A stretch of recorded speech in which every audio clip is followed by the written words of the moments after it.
কিছু বললে তো আমারও গায়ে লাগে, আমিও তো কোন একটা এলাকার চেয়ারম্যান। যেদিন আমার ভেতরে সরকারি টাকা খাওয়ার লোভ ঢুকবে, আল্লাহ সাজন্য বেইজ্জতি কইরা আমার থেকে চেয়ারম্যানই নিয়ে নেয়। প্রয়োজন নাই আমার ওই চেয়ারম্যান, প্রয়োজন নাই ওই চেয়ারম্যান। কারণ গেছি ময়লার ট্যাঙ্কি পরিষ্কার করার জন্য, গিয়ে যদি আমিও ময়লা ফালাই তাহলে চেয়ারম্যান হয়ে লাভ হইল কি? ইমানদার বাদশাহ, ইমানদার বাদশাহ, বাদশাহ কিন্তু বেঈমান না, ইমানদার আমলওয়ালা দ্বীনওয়ালা বাদশাহ। এমন এক বাদশাহ পাখি শিকার করতে জঙ্গলায় গেছে, জঙ্গলায় গেছে পাখি শিকার করতে করতে রাত হয়ে গেছে। রাতে কোথায় থাকবে? এক রাখালের বাড়িতে গিয়ে উঠছে। খুব সংক্ষেপে বলতেছি, কোথায় গিয়ে উঠছে? রাখাল চিন্তা করলো পরিচয় গোপন রাখছে, নিজে যে বাদশাহ পরিচয় দেয়নি, গোপন রাখছে। রাখাল মেহমান পায় বড় খুশি, কি মেহমানদারি করাবে? বলে ভাই আমি তো রাখাল মানুষ, মেহমানদারি করার মতো কিছুই নাই, আমার কতগুলো গরু আছে দুধ দহন করে আনে। তো গরুর দুধ দহন করতে গেছে, বাদশাহ তাকিয়ে তাকিয়ে দেখে একটা গরুতে এই পরিমাণ দুধ হচ্ছে, মনে হয় এক গরুতে 30টা গরুর দুধ হইতেছে। তার মানে অনেক বেশি, কথা কয় না? বাদশা চলে আসছে, বাড়িতে এসে ওই গরুর কথা ভুলতে পারে না, এত দুধ দেয়, যেমন করে হোক রাখালের থেকে আনতে হবে। নিয়ত করছে খালি, ভালো করে বুঝেন, জুলুমের রাখাল থেকে গরুটা আনতে হবে। রাখাল থেকে গরুটা আনার জন্য আর একদিন নিয়ত করে গেছে। নিয়ত কি? গরুটা নিয়ে আসবে। আজকেও পাখি শিকারের বাহানা ধরে রাত ওখানে কাটাইছে। রাখালের কাছে বলে ওই গরুর দুধ দহন করে আমার একটু খাওয়াও তো। রাখাল দুধ দহন করতে গেছে, গিয়ে দেখে যে দুধ আগের মতো আর গরু দেয় না। বাদশাহ বলে তোমার এই গরুটাই কি সেই গরু যেই গরুতে কয়েকদিন আগে এসেছিলাম তখন ওই 30 গরু পরিমাণ দুধ দিয়েছিল? বলে হ্যাঁ। এই গরু এখন দুধ দেয় না কেন? রাখাল বলতেছে মনে হয় দেশের বাদশাহ জনগণের উপরে জুলুম করা শুরু করেছে। বাদশাহ চিন্তা করে আমি জুলুম করলাম, এ জানলো কেমন? জুলুম তো করিও নাই, শুধু নিয়ত করছি। লজ্জা পেয়ে গেছে বাদশাহ, চলে আসছে রাত্রে। বাড়িতে এসে আল্লাহর কাছে তওবা কান্নাকাটি, আল্লাহ আমি অন্যায় করেছি, জুলুম করেছি, পাপ করেছি, মাফ চাই। আবার কয়েকদিন পরে গেছে, আমি তো এখন জুলুম করা বন্ধ করলাম, গরুর খবরটা নিয়ে দেখি। এবার রাখাল রে বলতেছে তোমার দুধটা একটু দহন করে আমারে খাওয়াইবা গরুর থেকে। রাখাল দুধ দহন করতে গেছে, দেখে যে আগের মতো দুধ দেওয়া শুরু করছে। বাচ্চা বলে এটাই কি তোমার সেই গরু যেটা কয়েকদিন আগে আসছিলাম দুধ দিল না? বলে হ্যাঁ। এখন দুধ দেয় কেন?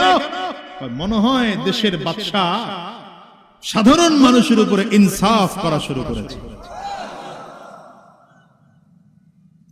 বাদশাহ বলে আচ্ছা, এখন নিজের পরিচয় না দিয়ে পারে না।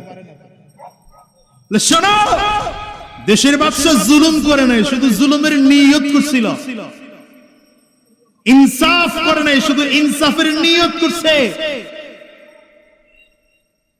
তো তুমি কেমনে জানলা আমি বাদশাহ? তুমি জানলা কেমনে যে আমি জুলুম করার নিয়ত করছি বা জুলুম করেছি?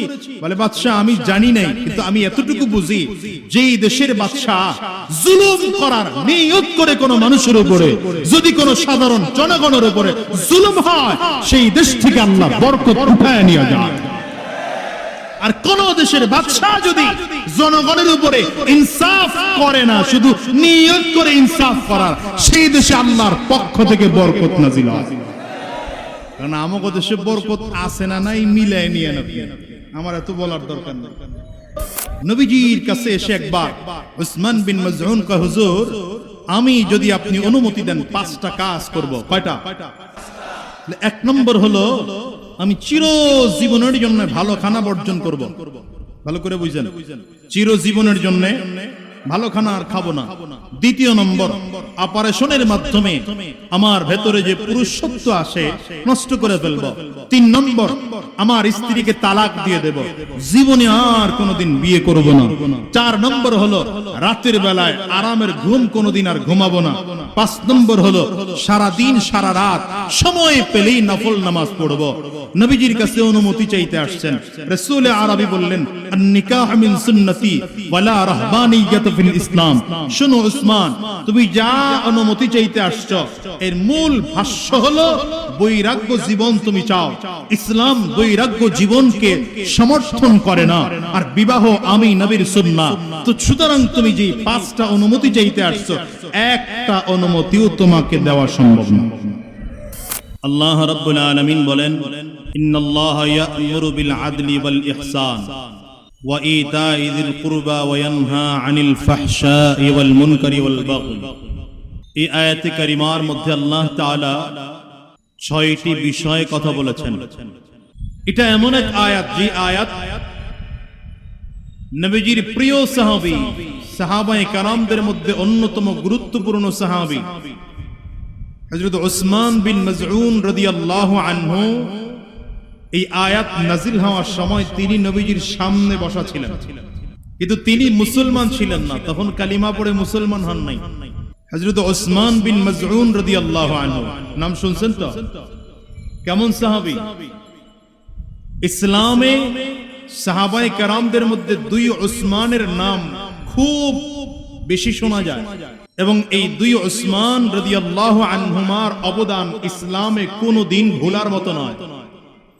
এক উসমান হলো উসমান বিন আফফান রাদিয়াল্লাহু আনহু, নবীজির জামাতা। আরেক উসমান হলো হযরত উসমান বিন মাযউন রাদিয়াল্লাহু আনহু। এই উসমান বিন মাযউন রাদিয়াল্লাহু আনহু এমন একজন সাহাবী, যেই সাহাবীর মাধ্যমে দুনিয়ার সবথেকে দামি কবরস্থান যার মাধ্যমে উদ্বোধন করা হয়েছে, যেই কবরস্থানের প্রতিষ্ঠাতা আমার নবী নিজে। হযরত উসমান বিন মাযউন রাদিয়াল্লাহু আনহু ইন্তেকালের পরে সর্বপ্রথম তাকে দাফন করা হয়েছে ওখানে। বলেন দুনিয়ার সবথেকে দামি কবরস্থান কোনটা? খবর নাই আপনাদের? মদিনার কবরস্থান জান্নাতুল বাকি। এই জান্নাতুল বাকিয়ের প্রতিষ্ঠাতা আমার নবী নিজে। আর হিজরতের পরে আউয়ালু মান মাতা বাদাল হিজরা, হিজরতের পরে মদিনায় এসে সর্বপ্রথম যিনি ইন্তেকাল করেছেন সাহাবায়ে কেরামদের মধ্যে, তিনি উসমান বিন মাযউন রাদিয়াল্লাহু আনহু। মসজিদে নবীজির সামনে হযরত উসমান বিন মাযউন বসা, তখন উসমান বিন মাযউন কালিমা পড়ে মুসলমান হয় নাই। এই সময়ে নবীজির ভালোবাসায় উসমান বিন মাযউন নবীজির সামনে এসে বসে আছেন। এই মুহূর্তে উসমান বিন মাযউন রাদিয়াল্লাহু আনহু দেখলেন যে নবীজির কপাল ঘামতেছে এবং নবীজি মাথা নিচু করে ফেলছেন। পরিস্থিতি দেখে মনে হলো এই মুহূর্তে নবীজির উপরে ওয়াহী নাজিল হচ্ছে। ওয়াহী নাজিল হওয়ার সময় নবীজির কাছে যেই যে আলামত পাওয়া যেত, সেই আলামত দেখা যায় এখন। নবীজি স্বাভাবিক হলেন। হযরত উসমান বিন মাযউন জিজ্ঞাসা করলেন, পয়গম্বর, আমার কাছে মনে হলো, মনে হয় আপনার কাছে ওয়াহী আসছে। নবীজি বললেন, হ্যাঁ, আমার কাছে এইমাত্র জিবরিল আসছিলেন, আর পৃথিবীর সবথেকে দামি কিতাব কুরআনুল কারীমের একটা দামি আয়াত এই মুহূর্তে নাজিল করা হয়েছে। তো উসমান বিন মাযউন বলেন, তাইলে আমাকে একটু শোনায় দেন আয়াতটা, যেহেতু এই মুহূর্তে আয়াত নাজিল হয়েছে, তো আমারে শোনান। তো তিনি তখনও মুসলমান না, বুঝেননি কথা? তিনি তখনও কি না?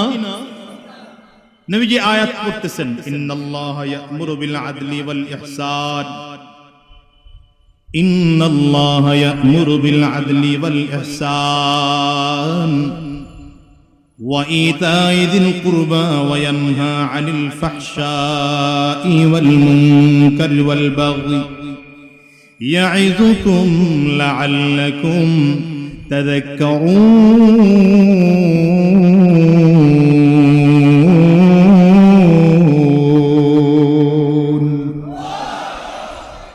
শুধু আয়াতটুকু তিলাওয়াত করছেন, উসমান বিন মাজউন হাত বাড়ায় দিয়েছেন নবীর দিকে।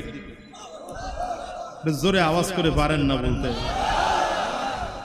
উসমান বিন মাজউন নবীজির দিকে হাত বাড়িয়ে দিয়েছে। এটা যদি কোরআনের আয়াত হয়, তো একটা আয়াতের মধ্যে যদি এত দামি দামি দামি কথা থাকতে পারে, সেই কোরআন না জানি কত দামি।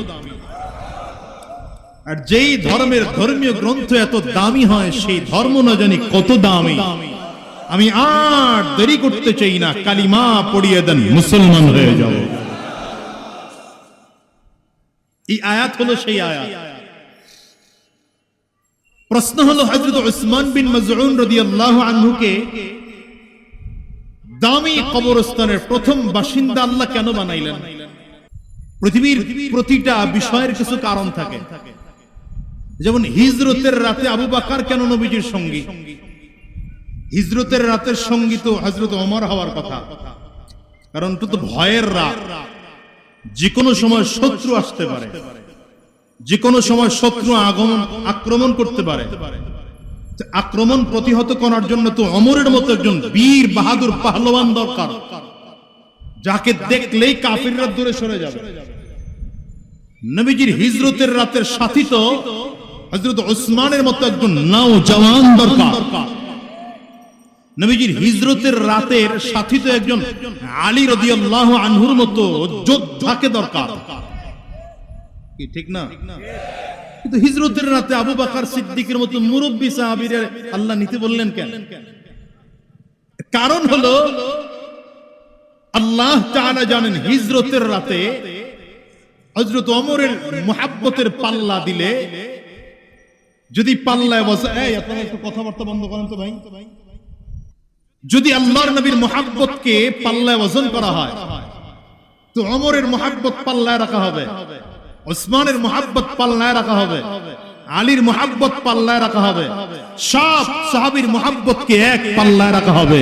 আর শুধু একা আবু বকরের মুহাব্বতকে আরেক পাল্লায় রাখা হবে। আবু বকরের মুহাব্বতের পাল্লা ভারী হয়ে যাবে। আবু বকর সিদ্দিকের পৃথিবীতে যতগুলো জিনিস প্রিয়, সবগুলো নবী সম্পৃক্ত। মসজিদে নববীতে একবার আলোচনা হচ্ছে, নবীজিও বলছেন তার কাছে কয়টা জিনিস প্রিয়, সাহাবীরাও বলতেছেন কয়টা প্রিয়। আমার নবী বলেন, দুনিয়ার মধ্যে আমার কাছে সবথেকে প্রিয় তিনটা। কি কয় নবী? কয় কে বলেন? হুব্বিবা ইলাইয়া মিন দুনিয়াকুম সালাস। দুনিয়ার মধ্যে সাহাবায়ে কেরাম আমার কাছে সবথেকে প্রিয় জিনিস তিনটা। কয়টা? এর মধ্যে এক নম্বর আত্তিব। নবী বলেন, আমার কাছে এক নম্বর প্রিয় সুগন্ধি আমার কাছে বড় প্রিয়। দ্বিতীয় নম্বর নিসা, মহিলা জাতি আমি নবীর কাছে বড় প্রিয়। মহিলা জাতি মানে আমার নবীর কাছে মায়ের জাতি প্রিয়, আমার নবীর কাছে কন্যার জাতি বড় প্রিয়, আমার নবীর কাছে বোনের জাতি বড় প্রিয়, আমার নবীর কাছে হালাল স্ত্রী বড় প্রিয়। নবী আমার বলেন, আমার কাছে তিন নম্বর প্রিয়, জুইলাত কুররাতু আইনি ফিস সালাহ। নামাজের মধ্যে আমি আমার চোখের শীতলতা খুঁজে পাই। নবীজি যখনই বললেন, পয়গম্বর আমার কাছে তিনটা জিনিস দুনিয়ার মধ্যে বড় প্রিয়, লাভ দিয়ে আবু বকর সিদ্দিক দাঁড়িয়েছেন, পয়গম্বর যেমন করে আপনার কাছে তিনটা জিনিস প্রিয়, আমি আবু বকরের কাছেও তেমন করে তিনটা জিনিস প্রিয়। আমি আবু বকরের কাছে এক নম্বর প্রিয় আন-নাজরু ইলা ওয়াজহি রাসূলিল্লাহ। আমার নবীজির চেহারার দিকে তাকিয়ে থাকা আমার কাছে পৃথিবীর সবথেকে প্রিয় কাজ। এর থেকে প্রিয় দুনিয়ার মধ্যে আর কোনো কিছুই হতে পারে না। আমার কাছে সবথেকে প্রিয় নবীজির সুন্দর চেহারার দিকে তাকিয়ে থাকা। দ্বিতীয় নম্বর ইনফাকু মালি আলা রাসূলিল্লাহ। দ্বিতীয় নম্বর আবু বকর সিদ্দিক বলেন, আমার যত সম্পদ আছে সম্পদগুলো আমার নবীর জন্য খরচ করা আমার কাছে বড় প্রিয়। আবু বকর বলেন, আমার কাছে তিন নম্বর প্রিয়, আমার একটা বাচ্চা মেয়ে আছে, নাম তার আয়েশা, মাত্র 6 বছর বয়স। আমার বারবার করে মনটা চায় আমার আয়েশাকে আমার নবীর কাছে বিয়ে দেব। নবী আমার হ্যাঁ বলেন না, নাও বলেন না, চুপচাপ করে বসা আছেন। হ্যাঁ বললেও সমস্যা, না বললেও সমস্যা। নবী আমার কি বলবেন অপেক্ষা করতেছেন। হঠাৎ করে রাসূল আরবি তাকিয়ে তাকিয়ে দেখেন জিবরিল আমিন আসমান থেকে এসে হাজির, রেশমি রুমাল একটা লইয়া রাসূল আরবির সামনে দাঁড়াইয়া রেশমি রুমালটা আমার নবীজির সামনে দিয়ে ডেকে বললেন, পয়গম্বর এই রেশমি রুমালটার মধ্যে নাকি একটা মেয়ের ছবি আছে। আল্লাহ তাআলা বলেছেন যদি মেয়েটাকে পছন্দ হয় বিয়ের প্রস্তাব আমার আল্লাহ নিজে দিয়ে পাঠাইছে। রহমাতুল লিল আলামিন ডেকে বললেন, আবু বকর তাকায় দেখো তো এই রুমালের মধ্যে ছবিটা কার? আবু বকর সিদ্দিক বলেন, পয়গম্বর এই ছবিটাই তো আমার মেয়ের ছবি। নবী আমার বলেন, এইবার তোমার মেয়েটা ছোট না বড়, ভালো না মন্দ, সুন্দর না অসুন্দর দেখার কোনো প্রয়োজন নাই। আমি নবী আল্লাহর আদেশ পাওয়ার কারণে বিয়ে করার জন্য তৈয়ার। রব্বি করিম দেখলেন ওমর আমার আল্লাহর নবীকে ভালোবাসে, ওসমান আমার নবীকে ভালোবাসে, সব সাহাবীরা আমার নবীকে ভালোবাসে, কেউ কোনোদিন কম ভালোবাসে না। কিন্তু সকলের ভালোবাসাগুলো যদি এক পাল্লায় দেওয়া হয়, আবু বকর আমার নবীকে যেই পরিমাণ ভালোবাসে কোনোদিন তার সমান হবে না। এজন্য যদিও আবু বকর মুরব্বী, যদিও উসমান রাদিয়াল্লাহু আনহু নওজওয়ান ছিলেন, যদিও হযরত ওমর রাদিয়াল্লাহু আনহু বাহাদুর ছিলেন, যদিও আলী ইবনে আবি তালিব রাদিয়াল্লাহু আনহু যোদ্ধা ছিলেন, কিন্তু আমার আল্লাহ তাআলা যুদ্ধের ময়দানে যাওয়ার জন্য নয়, হিজরতের রাতে যাওয়ার জন্য আবু বকরকে আমার নবীর সাথী বানায় দিলে। পৃথিবীর সবথেকে দামি কবরস্থান জান্নাতুল বাকি, মনে আছে না? ভুলে গেছে? তেমন এক কবরস্থান যে কবরস্থানের একজন কবরওয়ালার কবরেও আযাব হয় না। সুবহানাল্লাহ, ভালো করে বলতে পারলেন। কেমন দামি কবর বুঝেন নাকি মিয়া? যে কবরস্থানের একটা কবরের মানুষের কবরেও আযাব হয় না। এই আজিমপুর কবরস্থানে আমাদের কত বাবা, কারো মা শোয়া আছে, কারো বাবা ঘুমিয়ে আছে, কারো জোরের ভাই ঘুমিয়ে আছে, কারো স্ত্রী ঘুমিয়ে আছে। বলেন তো কেউ গ্যারান্টি দিতে পারবেন যেখানে একজন মুর্দেগানের কবরেও আযাব হয় না? হ্যাঁ, কেউ জান্নাতি আছে, কেউ জাহান্নামী আছে, কথা কয় না। কারো কবরটা জান্নাতের বাগান, আবার কারো কবরটা জান্নাতের টুকরা, জাহান্নামের টুকরা। কারো কবরটা জান্নাতের বাগান, কারো কবরটা জান্নাতের টুকরা। কিন্তু মদিনার কবরস্থান এত দামি কবরস্থান যেখানে একজন মুর্দেগানের কবরের মধ্যেও আযাব না।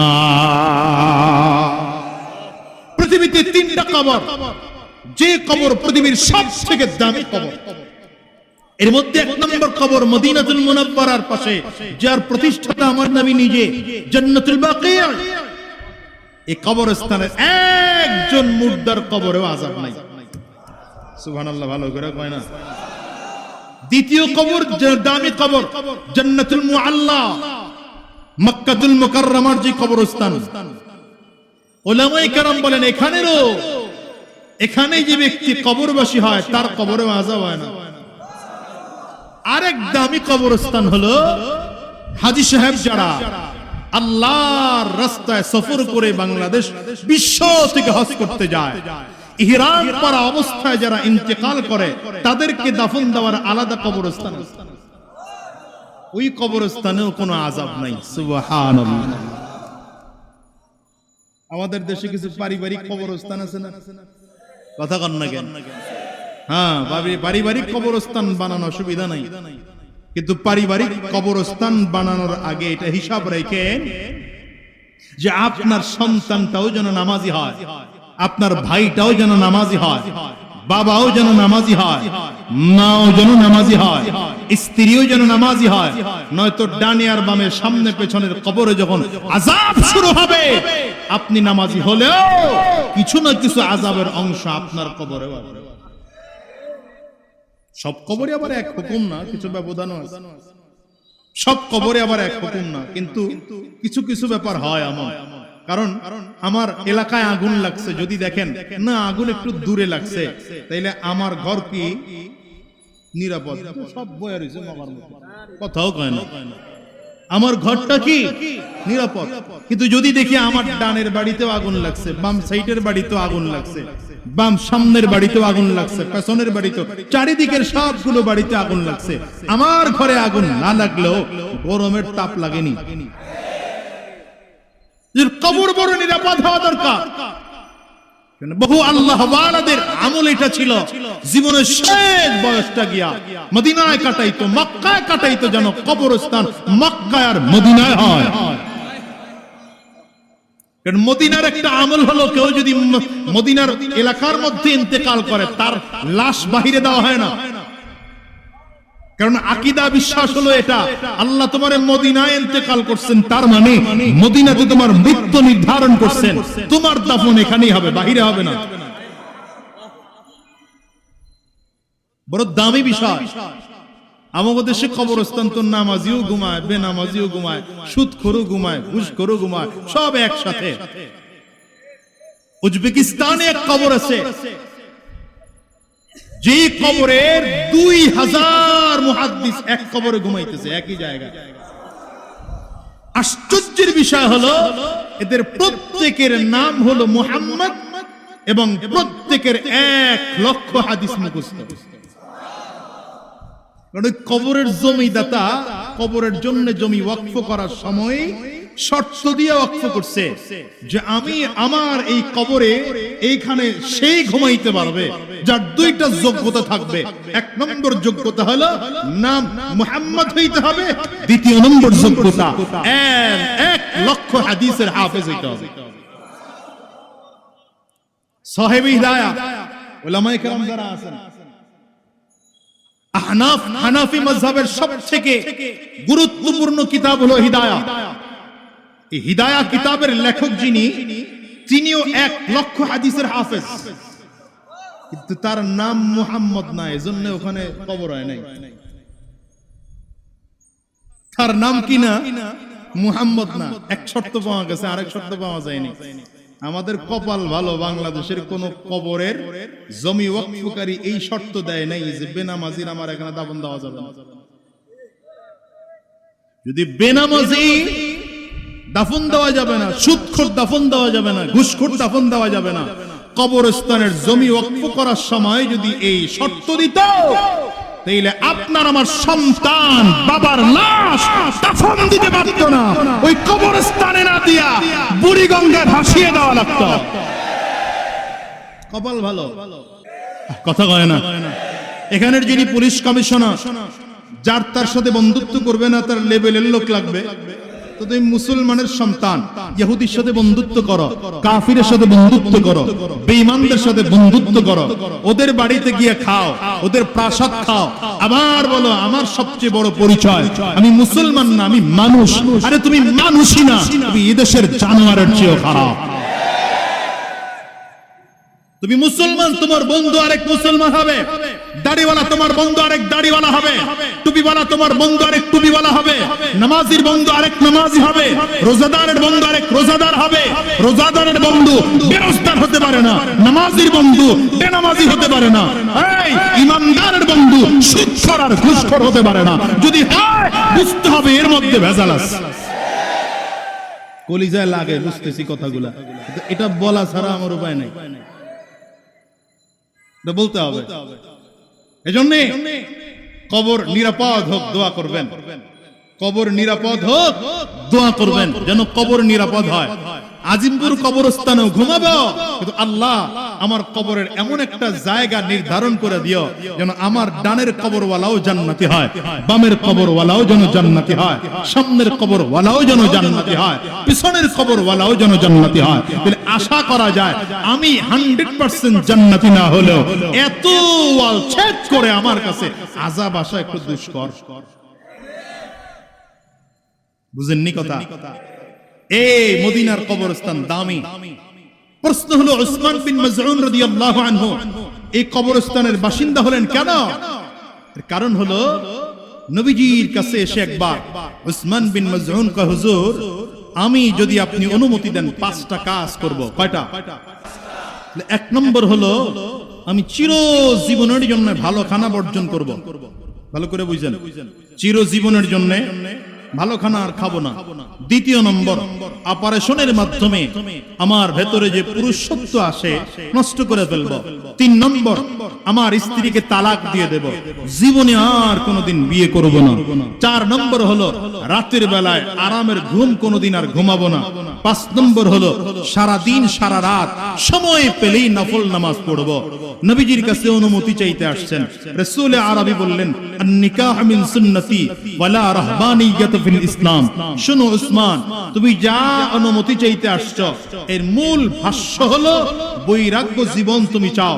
ইসলাম বৈরাগ্য জীবনকে সমর্থন করে না, আর বিবাহ আমি নবীর সুন্নাহ। তো সুতরাং তুমি যে 5টা অনুমতি চাইতে আসছো, একটা অনুমতিও তোমাকে দেওয়া সম্ভব না। হযরত ওসমান কয়, হুজুর তাইলে আমাকে এমন একটা আমল শিখিয়ে দেন যে আমল করলে ডাইরেক্ট জান্নাতে যাওয়া যায়।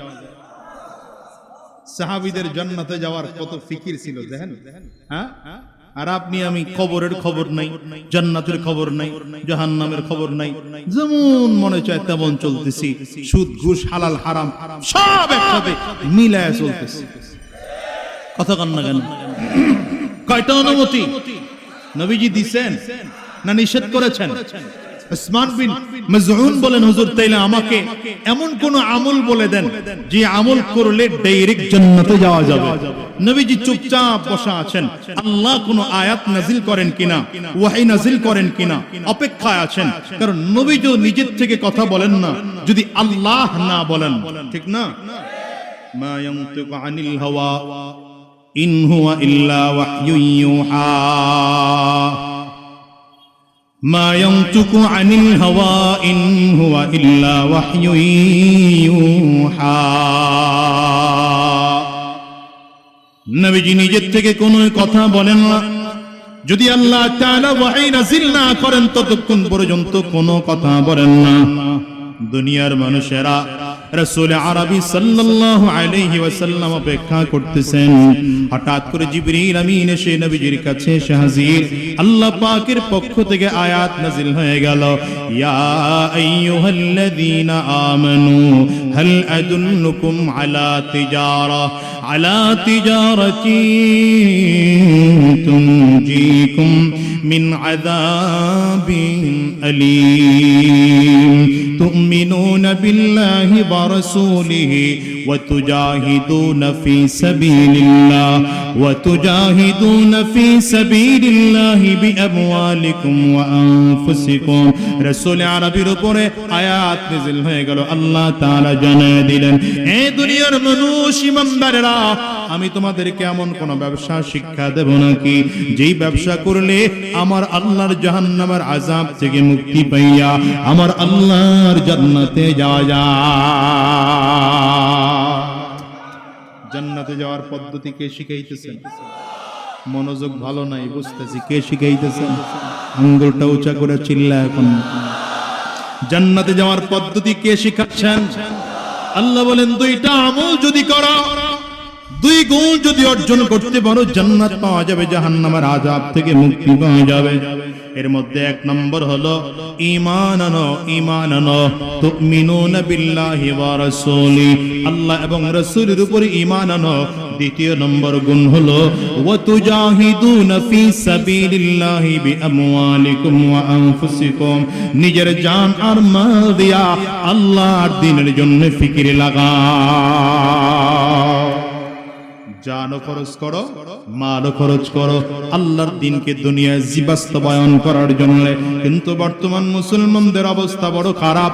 আল্লাহর দেওয়া জান দেয়া, আল্লাহর দেওয়া মাল দেয়া, আল্লাহর দেওয়া জান নেতার পিছনে দৌড়াইতেছে, আল্লাহর দেওয়া জান লইয়া, আল্লাহর দেওয়া রক্ত নেতার আদর্শ বাস্তবায়নের জন্য আল্লাহর দেওয়া রক্ত খরচ করে দৌড়ায়, রাস্তার মিছিল করে, রক্ত যত লাগবে তত দেব, তবু আমার ভাইয়ের রক্ত বৃথা যেতে দেব না। কপাল পুরো যুবক, কার রক্ত তুমি কাকে দাও? রক্ত দিয়েছেন একমাত্র আমার আল্লাহ। রক্ত যদি দিতে হয় আল্লাহর দ্বীন বাস্তবায়নের জন্য দেওয়া লাগবে। আপনার আমার রক্ত দেওয়া কার? কয় না তো, সবাই কয় না তো। আঙ্গুলটা উঁচা করে চিল্লায় বলেন, এই জবান দিয়ে কথা বলে শক্তি দেওয়া কার? আরো জোরে বলেন কার? ব্রেন দিয়ে চিন্তা করি, ব্রেন দেওয়া কার? জবান দিয়ে কথা বলে জবানের শক্তি দেওয়া কার? সুতরাং যদি জবান খরচ করতে হয় আল্লাহর জন্য খরচ করব, ব্রেন যদি খরচ করতে হয় আল্লাহর জন্য ব্রেন খরচ করব, রক্ত যদি দিতেই হয় আল্লাহর দিন কায়েমের জন্য রক্ত দেব, জীবনটাও যদি দেওয়ার প্রয়োজন হয় আল্লাহর দিন জমিনে বাস্তবায়ন করার জন্য জীবন দেওয়ার প্রয়োজন হলে তৈয়ার কারা কারা হাত তুলে দেখা। নারায়ে তাকবীর। হয় না তো? ভালো করে হয় না তো? মুসলমানের বাচ্চা আওয়াজও ভুলে গেছে, আওয়াজ দেওয়া যে মুসলমানের ঐতিহ্য এটাও ভুলে গেছে। কাফিরের পিছনে পাতি শ্রীগালের মতো গুর গুর গুর গুর করে আর আওয়াজই নষ্ট হয়ে গেছে। এই ইসলাম বিজয় করতে গিয়া বিমান কামান ক্ষেপণাস্ত্র লাগে না, পিস্তল গুলি বুলেট রাইফেল লাগে না। ইসলাম কায়েমের জন্য শুধু ঈমানি পাওয়ার বাড়াও, তাকবীর আওয়াজ দিয়ে ময়দানে নেমে যাও। বেঈমান লেজ গুটিয়ে পালাবে, বেঈমান লেজ গুটিয়ে পালাবে। পারবেন? আওয়াজ দিতে পারবেন? এই আওয়াজ দিতে পারবেন?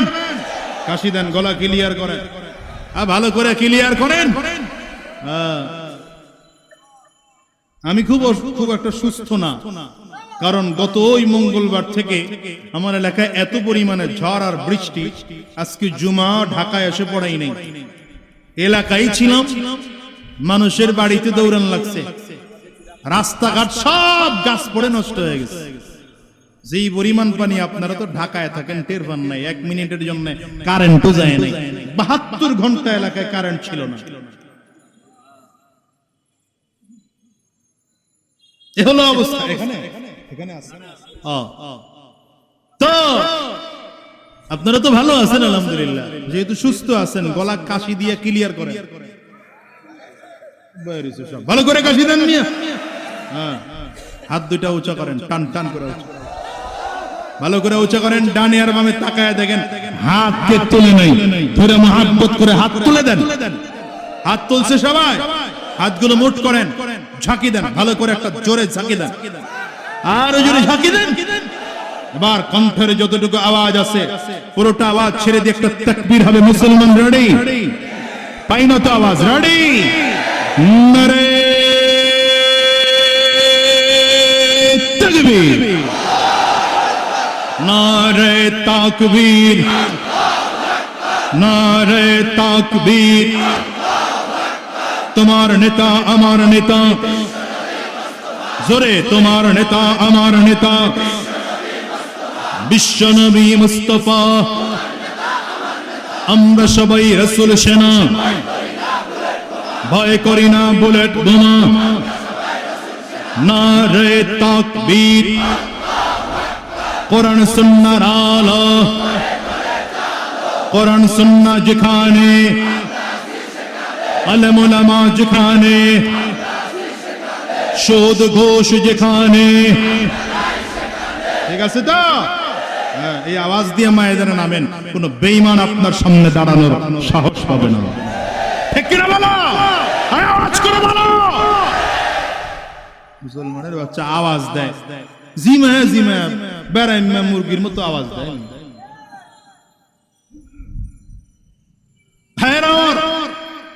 যেহেতু আল্লাহর নবীর কাছে গিয়ে উসমান বিন মাজউন কয়, পয়গম্বর এমন কোন আমল শিখায় দেন যে আমল করলে জাহান্নাম থেকে মুক্তি পাওয়া যায়, জান্নাতে যাওয়া যায়। আল্লাহ বলেন, এই জন্য তোমাকে আমি আল্লাহ তাআলা জান্নাতের কবরস্থানের প্রথম বাসিন্দা বানায় দিলাম। আয়াতটাকে এটা শোনা লাগবে না? সময় তো অনেক হয়ে গেছে। আয়াতের মধ্যে 6টা বিষয় আলোচনা হয়েছে। 6টা বিষয় আলোচনা করার অনেক লম্বা সময়, এত সময় আমার কাছে পাবো না, আপনাদের ধৈর্য কুলাবে না। একটা বিষয় শুধু আলোচনা করব। আল্লাহ বলেন, ইন্নাল্লাহা ইয়া'মুরু বিল আদল, আল্লাহ তাআলা তোমাদেরকে ইনসাফ করার জন্য আদেশ করতেছেন। ইনসাফ কাকে বলে মিয়া জানেন? জুলুমের বিপরীত নাম ইনসাফ। ইনসাফের বিপরীত নাম জুলুম। এই সমাজের মধ্যে জুলুম আছে, এইজন্য ইনসাফ নাই। ইনসাফ যখন থাকবে না তখন জুলুম চলে আসবে, জুলুম যখন থাকবে না সমাজে ইনসাফ চলে আসবে। যেই সমাজে ইনসাফ আসে সেই সমাজের মধ্যে অটোমেটিক শান্তি আরম্ভ হয়। শুধু একটা নসিহত করে যাব, একটা কথা, এই যেই সমাজে জুলুম আছে সেই সমাজে কি নাই? ইনসাফ নাই। যেই সমাজে ইনসাফ আছে সেখানে জুলুম নেই, কারণ একটা হলো আলো, একটা হলো অন্ধকার। যেখানে অন্ধকার থাকে সেখানে আলো আসে না, যেখানে আলো আসে সেখানে অন্ধকার থাকে না। এই মিয়া জুলুম করা লাগে না। আপনি অনেক খুব ডিস্টার্ব করেন, কিন্তু আপনি স্বেচ্ছাসেবক, সাবধান থাকতে হবে। কিচ্ছু লড়াচড়া করা যাবে না, একদম দাঁড়ায় থাকেন, নয়তো বসেন, বসেন ওখানে বসেন। ভাইরা আমার, জুলুমের শুধু নিয়ত করলে, এই জুলুমের শুধু জুলুমের নিয়ত করলে বরকত নষ্ট হয়। শুধু জুলুমের নিয়ত করলে। ইমানদার বাদশা, ইমানদার বাদশা, বাদশা কিন্তু বেঈমান না, ইমানদার, আমলওয়ালা, দ্বীনওয়ালা বাদশা।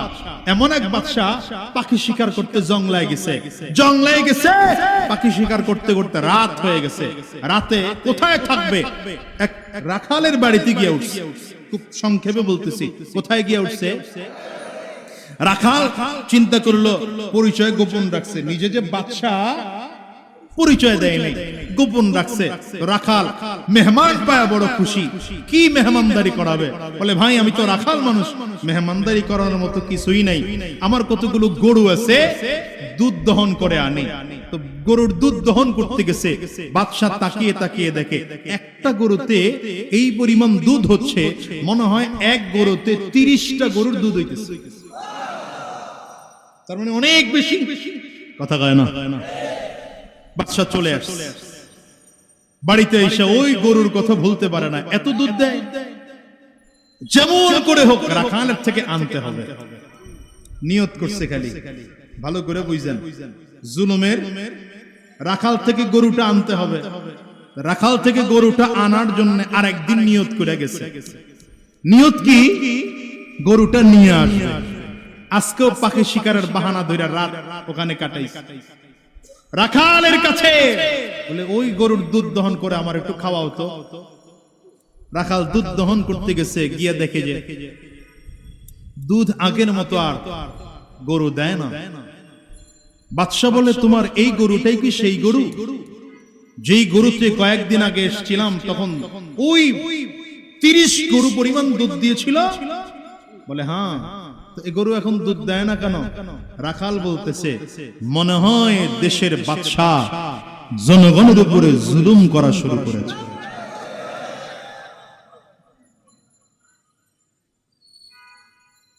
বাদশা চিন্তা করে আমি জুলুম করলাম, এ জানলো কেমন? জুলুম তো করিও নাই, শুধু নিয়ত করছি। লজ্জা পেয়ে গেছে বাদশা, চলে আসছে রাত্রে। বাড়িতে এসে আল্লাহর কাছে তওবা কান্নাকাটি, আল্লাহ আমি অন্যায় করেছি, জুলুম করেছি, পাপ করেছি, মাফ চাই। আবার কয়েকদিন পরে গেছে, আমি তো এখন জুলুম করা বন্ধ করলাম, গরুর খবরটা নিয়ে দেখি। এবার রাখাল রে বলতেছে তোমার দুধটা একটু দহন করে আমারে খাওয়াইবা গরুর থেকে। রাখাল দুধ দহন করতে গেছে, দেখে যে আগের মতো দুধ দেওয়া শুরু করছে। বাচ্চা বলে এটাই কি তোমার সেই গরু যেটা কয়েকদিন আগে আসছিলাম দুধ দিল না? বলে হ্যাঁ। এখন দুধ দেয় কেন? মনে হয় দেশের বাদশা সাধারণ মানুষের উপরে ইনসাফ করা শুরু করেছে। বাদশা বলে আচ্ছা, এখন নিজের পরিচয় না দিয়ে পারে না। শোনো, দেশের বাদশা জুলুম করে নাই, শুধু জুলুমের নিয়ত করছিল। ইনসাফ করে নাই, শুধু ইনসাফের নিয়ত করছে। তুমি কেমনে জানলা আমি বাদশা? তুমি জানলা কেমনে যে আমি জুলুম করার নিয়ত করছি বা জুলুম করেছি? বলে বাদশা আমি জানি নাই, কিন্তু আমি এতটুকু বুঝি যে এই দেশের বাদশা জুলুম করার নিয়ত করে কোন মানুষের উপরে, যদি কোন সাধারণ জনগণের উপরে জুলুম হয়, সেই দেশ থেকে আল্লাহ বরকত উঠায় নিয়ে যায়। আর কোন দেশের বাদশা যদি জনগণের উপরে ইনসাফ করে না, শুধু নিয়ত করে ইনসাফ করার, সেই দেশে আল্লাহর পক্ষ থেকে বরকত নাজিল হয়। কারণ আমাদের দেশে বরকত আছে না নাই মিলাই নিয়ে না, আমার এত বলার দরকার নেই। কিছু বললে তো আমারও গায়ে লাগে, আমিও তো কোন একটা এলাকার চেয়ারম্যান।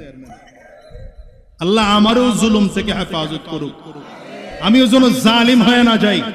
আমি আপনাদের কাছেও দোয়া চাই, আমার এলাকার মানুষের কাছেও দোয়া চাইছি, যেদিন আমার ভেতরে সরকারি টাকা খাওয়ার লোভ ঢুকবে, আল্লাহ সেজন্য বেইজ্জতি কইরা আমার থেকে চেয়ারম্যান নিয়ে নেয়।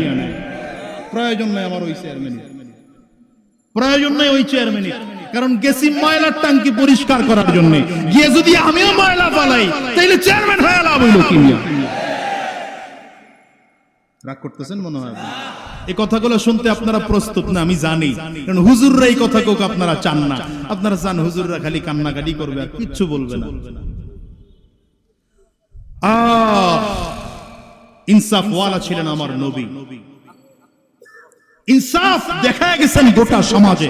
ইনসাফ কাকে বলে মিয়া দেখা গেছেন আমার নবী। ছোট নবী, শিশু নবী, মায়ের স্তনে মুখ লাগায়া এক স্তন খায়, আরেক স্তনে পান দুধ, মুখ লাগায় না, দুধ পান করেন, শুধু এক স্তনে মুখ লাগায়। নবীজি বড় হলেন, হালিমাতুস সাদিয়া নবীজির মা, দুধ মা। আসছেন মুহাম্মদ, আমার সন্তান, তুমি আমার দুধ পান করেছো, আমি তোমারে চিনি, তুমি নবী হবে আমি বুঝতে পারছি। তবে একটা প্রশ্ন আমার, তুমি সব সময় আমার একটা দুধ পান করছো, কোনদিন দ্বিতীয় স্তনে মুখ লাগাও নাই, কখনোই একসাথে দুই স্তনে মুখ দাও নাই, কেন বলো তো? কেন? রাহমাতুল লিল আলামিন কয়, মা আমি তো ইনসাফ প্রতিষ্ঠার জন্য দুনিয়া আসছি, আমি তো ইনসাফ প্রতিষ্ঠা করব, বেইনসাফি করার জন্য আসিনি। রাহমাতুল লিল আলামিন বলেন, মা আমি জানি আমি ছাড়া আপনার আর একজন সন্তান আছে, আপনার গর্ভের সন্তান। আমার ভাইয়েরও তো দুধের প্রয়োজন হবে, মায়ের দুধের প্রয়োজন হবে। আপনি আমাকে নিয়েছেন, যদিও আপনার সকল বরকত আমি নবীর কারণে হয়েছে, কিন্তু মা যত বরকত হয়েছে সব ইনসাফের কারণে হয়েছে। আমি নবী জুলুম করতে পারি না, এজন্য একটা দুধের স্তনে মুখ লাগায় দুধ পান করতাম, আমার ভাইয়ের যেন কোনো ক্ষতি না হয়। যুদ্ধের ময়দানে নবী ইনসাফ প্রতিষ্ঠা করে, যুদ্ধের ময়দানে যেখানে কাফিরদের সাথে মুসলমানদের মোকাবেলা হবে, সেখানে আমার নবী ইনসাফের চিন্তা করতেছেন। বদরের যুদ্ধ, বদরের যুদ্ধ যখন আরম্ভ হয়ে যাবে, সাহাবায়ে কেরামদেরকে আমার নবী কাতার করে করে দাঁড় করাইতেছেন। একজন সাহাবী পেছনের কাতার থেকে বারবার করে সামনের দিকে লাফ দিয়ে আসে। নবী আমার বারবার করে ইশারা করে পেছনে যাইতে বলেন। সাহাবী আবারও সামনে আসে, আবারও নবী পেছনে যাইতে বলেন। সাহাবী আবারও আসেন। কয়েকবার করার পরে রাহমাতুল লিল আলামিনের হাতের মধ্যে একটা লাঠি ছিল, লাঠি দিয়ে পেটের মধ্যে হালকা করে একটু আঘাত করে বললেন, সাহাবী বারবার করে পেছনে যাইতে বলি কেন, সামনের দিকে আগাও। সাহাবীকে নবীজির লাঠি দিয়ে হালকা করে আঘাত করেছেন। সাহাবী ওখানে দাঁড়ায় দাঁড়ায় কান্না করতে আরম্ভ করেছেন, নবী আমার পেটের মধ্যে আঘাত করেছেন, ব্যথা পেয়েছি, আমি এটার প্রতিশোধ নিতে চাই। রাসূল আরবি সাল্লাল্লাহু আলাইহি ওয়াসাল্লাম সব বন্ধ করে দাঁড়ায় গেলেন। না রে সাহাবী না, আমি নবী দুনিয়ায় জুলুম করার জন্য আসি নাই, দুনিয়া ইনসাফ প্রতিষ্ঠা করার জন্য আসছি। প্রয়োজনে যুদ্ধ একটু পরে শুরু হবে, কিন্তু তুমি তাড়াতাড়ি করে আসো, আমার হাতের থেকে লাঠিটা নাও। আমি যেই পরিমাণ আঘাত তোমার পেটের মধ্যে দিয়েছি, সেই পরিমাণ আঘাত আমাকে দিয়া তোমার প্রতিশোধ তুমি উঠায় নাও। নিজের হাত থেকে যুদ্ধের ময়দানে লাঠিটা নবীর সাহাবীর হাতে দিয়ে দিলেন। লাঠি নিয়ে সাহাবী সামনের দিকে আগাইতেছেন। পুরো ময়দানের সাহাবায়ে কেরাম যেন হতভম্ব হয়ে গেল, কেমন পাগলামি করে এই সাহাবী। কিন্তু নবীর সামনে কেউ কথা বলতে পারে না। আবু বকর সিদ্দিকও দাঁড়ানো, হযরত ওমরও দাঁড়ানো, হযরত উসমানও দাঁড়ানো। হযরত ওমর বলেন, আমার বারবার করে মনটাই চাইছিল যেই সাহাবী আমার নবীর আক্রমণ করে প্রতিশোধ নেওয়ার কথা বলে, সেই সাহাবীকে আমি দুনিয়া থেকে বিদায় করব, কিন্তু নবী আমার তো ইনসাফওয়ালা নবী, আমার নবীকে কোনো কথা বলার সাহস আমি পাই নাই। রাহমাতুল লিল আলামিনকে একটা কথা বলার মতো আমার সাহস ছিল না। আমি নবীজির সামনে দাঁড়ানো ছিলাম, সাহাবী একটু একটু করে সামনের দিকে আগায় লাঠি নিয়ে নিয়ে আমার নবীর সামনে এগিয়েছেন। সাহাবী আমার নবীর সামনে দাঁড়ায় বলে, পয়গম্বর আপনি লাঠি যে যখন আমার গায়ে আঘাত করেছেন, আমার পেটের মধ্যে কোনো কাপড় ছিল না, আপনি পেটের থেকে কাপড়টা সরায় দিলেন। নবীজি পেটের থেকে কাপড় সরায় দিলেন। সাহাবী আরো সামনের দিকে আগায় বলেন, পয়গম্বর শুধু আমার পেটে নয়, আমার পুরো শরীরের বুকের মধ্যে কোনো কাপড় ছিল না, আপনার শরীর থেকে কাপড়টা সরায় ফেলতে হবে। রহমতের নবী, ইনসাফওয়ালা নবী শরীর থেকে কাপড় সরাইয়া সাহাবীর সামনে হাজির। সাহাবী একটু একটু করে লাঠি নিয়ে সামনের দিকে আগায়। সাহাবায়ে কেরাম সব দাঁড়ায় আছেন, কেমন খেলা চলতেছে। সাহাবী আমার নবীর একদম সামনে দাঁড়ানো, রাহমাতুল লিল আলামিনের সামনে দাঁড়ালো। নবীজিকেও লাঠি দিয়ে আঘাত করবে তেমন করে সাহাবী দাঁড়িয়ে আছে। হঠাৎ করে আল্লাহর নবীর সাহাবী বাম হাত দিয়ে লাঠিটা পেছন দিকে ফালাইয়া আমার নবীর জড়ায় ধরে চুমা দিতে আরম্ভ করেছে। নবীর সিনার সাথে সিনাটা লাগাও, আমার নবীর পেটের সাথে নিজের পেটটা লাগায় কান্না করে আর বলে, পয়গম্বর আমি আপনারে কেমনে প্রতিশোধ নেব? হতে পারে না আমি আমার নবীর প্রতিশোধ নিতে পারি না। আমার নবী আমার উপরে কোনো জুলুম করে নাই, কেন প্রতিশোধই বা আমি নেব? তবে নবী কেন বাহানাটুকু করলাম জানেননি? নবী আমার কান্না করেন আর বলেন, কেন বাহানা করেছো? সাহাবী চোখের পানি ফালা ফালা কর, নবী আমার কাছে মনে হয় যুদ্ধ শুরু হয়ে যাবে, আমি মনে হয় দুনিয়া হায়াত বেশি পাবো না, যুদ্ধের ময়দানে শহীদ হয়ে যাব, আমাকে দাফন করা হবে। আমি দুনিয়ার থেকে বিদায় নিলে আমার কবরটা জান্নাতের টুকরা হবে না, জাহান্নামের গর্ত হবে, জানি না। আমি এই জন্য আমার সিনাটা নবীজির সিনার সাথে লাগায় নিলাম, আমার চামড়া নবীর চামড়ার সাথে একটু ঘষায় লাগায় নিলাম।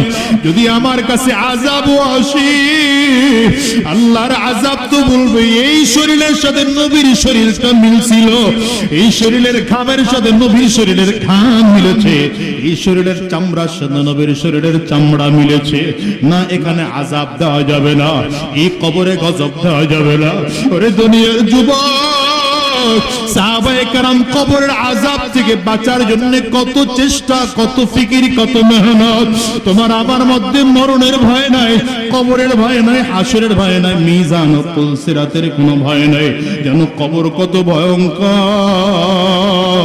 কবর বারবার করে ডাকে আর বলে, আনা বাইতুজ জুলমা, আনা বাইতুল ওয়াহদা, আনা বাইতুত তুরাব। আমি বড় একাকীর ঘর, আমি বড় অন্ধকার ঘর, আমার কাছে সাথী নাই, বাতি নাই, দুনিয়ার কোনো কিছুই নাই, আমি শুধু চিনি ভালো আমল করে যদি আসতে পারো, আমি কবর ভালো আচরণ করব। আরে কপাল পরা যদি ভালো আমল করে আসতে না পারো, আমার ডানেও মাটি, কবর বলে আমার বামেও মাটি, আমার সামনেও মাটি, পেছনেও মাটি, চারিদিকে মাটি আর মাটি। আমি কবর গুনাহগারের লাশটাকে দুই দিক দিয়ে এত জোরে চাপ লাগাইব, এক পাজরের হাড্ডি কিন্তু আরেকটা পাজরে নিয়ে পৌঁছায় দেব।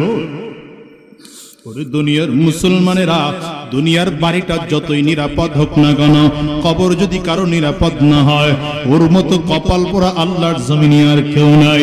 দুনিয়া হয়তো কারো ক্ষমতা থাকলে বাড়ি নিরাপদ থাকে, বিল্ডিং তৈরি হইলে বাড়ি নিরাপদ থাকে, দুনিয়ার কবরে দারোয়ান থাকলে বাড়ি নিরাপদ থাকে। তোমার আমার কবরে দারোয়ান নাই, ওখানে বড় লোকের পরিচয় দেওয়া যাবে না, ক্ষমতার পরিচয় দেওয়া যাবে না। এই জন্য কবরটারে নিরাপদ বানানোর জন্য ইনসাফওয়ালা মানুষ হও, ইনসাফওয়ালা মানুষ হও। ক্ষমতার বাহাদুরি দেখাইয়া কারো প্রতি জুলুম করিও না। বাবা হইয়া সন্তানের প্রতি জুলুম করিও না, সন্তান হইয়া বাবা মায়ের প্রতি জুলুম করিও না, নেতা হইয়া জনগণের প্রতি জুলুম করিও না, জনগণ হইয়া নেতার প্রতি জুলুম করিও না, ইমাম হইয়া মুসল্লির প্রতি জুলুম করিও না, মুসল্লি হইয়া ইমামের প্রতি জুলুম করিও না, বাড়িওয়ালা হইয়া ভাড়াটিয়ার উপরে জুলুম করিও না, ভাড়াটিয়া হইয়া বাড়িওয়ালার প্রতি জুলুম করিও না, স্বামী হইয়া স্ত্রীর উপরে জুলুম করিও না, স্ত্রী হইয়া স্বামীর উপরে জুলুম করিও না। মালিকের ভয় কলিজার মধ্যে ঢুকাও, কবরস্থানকে পাশে রেখা বয়ান শুনতেছ, দিলটাকে নরম করো আর মালিক রে বলো, আল্লাহ এই কবরতে আমার বাবা গিয়েছে, মা গিয়েছে, আমার বড় ভাই বড় বোন আমার স্ত্রীও চলে গিয়েছে, আমিও তো এই কবরের যাত্রী, আমারও তো এই কবরে যাওয়া লাগবে। তবে আমি কবরে যাওয়ার আগে আগে পাক্কা সাচ্চা ইমানদার হইতে চাই, গুনাহ নিয়ে কবরে যাইতে চাই না, আযাব ওয়ালা হইয়া কবরে যাইতে চাই না। মালিক তোমার প্যারা বান্দা হইয়া কবরে যাইতে চাই, ইমানদার হইয়া কবরে যাইতে চাই, কোরআন ওয়ালা হইয়া কবরে যাইতে চাই। কারা কারা তৈয়ার, কারা কারা তৈয়ার, কারা কারা তৈয়ার? হাতগুলা উঁচা করে আমার মালিকের চিল্লায়া ডাক দিয়া বলো আল্লাহ, আরো জোরে আল্লাহ, আওয়াজ দিয়ে চিল্লায়া জোরে ডাক দাও না আল্লাহ, জোরে জোরে। কান্না না আসলে কান্নার বন্ধরে ডাকো, ডানে আর বামে তাকাও, তাকাইয়ে দেখো কার চোখে পানি, ওই মানুষটার দিকে তাকাইয়ে নিজের নিজে ধিক্কার মারো, আর চোখের পানি ফালাইয়া আমার মালিকের ডাকো আল্লাহ। জাহান্নামের আযাবের কথা স্মরণ করে কাঁদো, কবরের আযাবের কথা স্মরণ করে কাঁদো, নিজের গুনাহের কথা স্মরণ করে কাঁদো। অনেকের তো মা নাই, বাবা নাই, আব্বা আম্মার কথা স্মরণ করে চিল্লা মালিকের ডাক দাও আল্লাহ, আরো জোরে আল্লাহ, চিল্লা বলো আল্লাহ, জোরে জোরে জোরে।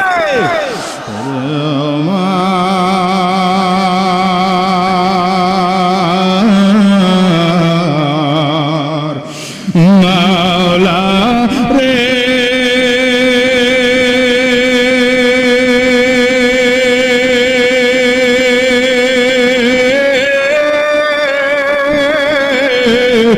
ওরে আমার মাশূকরে,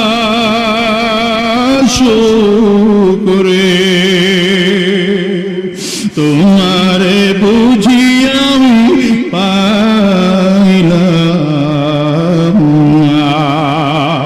আল্লাহ তোমার বান্দার দিকে তাকায় দেখো, এই বান্দাগুলো চোখের পানি ফালাইয়া দুইটা দুজো করে কান্না করে, আর শয়তানি রাস্তায় চলবো না, হারাম রাস্তায় চলবো না, আর জুলুম করবো না, ইনসাফের পথে চলবো। আল্লাহ তুমি কবুল করে নাও, কবুল করে নাও, কবুল করে নাও।